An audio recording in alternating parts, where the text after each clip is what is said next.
Алжирлік боксшы Иман Халиф трансгендер деген ақпарат қаншалықты рас? Бұған италиялық Анжела Каринидің айтқан сөздері тікелей әсер етті. Ол кездесудің 46 секундында жекпе-жектен бас тартып, Иман Халифтің соққысы ауыр екенін айтып, жылап жіберді. Ал әлемдік медиа болса бұны бірден іліп алып, Иман Халифтің гендеріне күмән тундыратын ақпарат таратты. Біздің қазақстандық медиада қалыс қалмады. Ал сіз бұған қаншалықты сендіңіз? Ақпарат рас па? Бірге тексерейік. Ақпарат әрине жалған.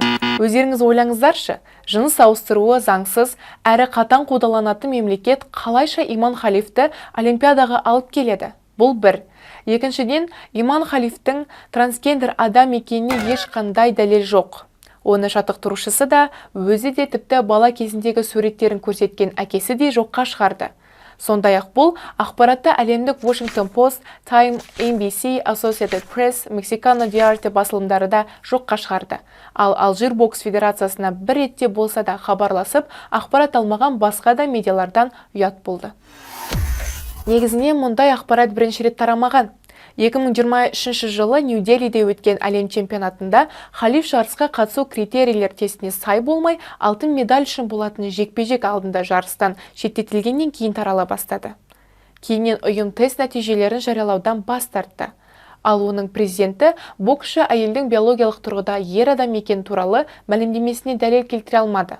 Ал халықаралық олимпиада комитеті бұның бәрі жоққа шығарып, Иман Халифтің әйел екенін мәлімдеп нүктесін қойды. Сондай-ақ тайуандық спортшы Ли Ньютиннің жағдайы да осы Халифке ұқсас болған, бірақ ол ақпараттың да жалған екені бірден айтылды. Иман Халиф 66 келіге дейінгі салмақта Париж олимпиадасында жартылай финалға шықты. Оның қарсыласы тайландтық Джанджам Суанафин. Екеуінің жекпе-жегі бүгін түнде болады. Нағыз мықты финалға шықсын дейміз. Ал біз сіздерге медиадағы ақпаратты бірден қабылдап, жалған ақпараттың таралуына үлес қоспаңыздар дегіміз келеді. Видеоны бөлісіп, каналға тіркеліңіз.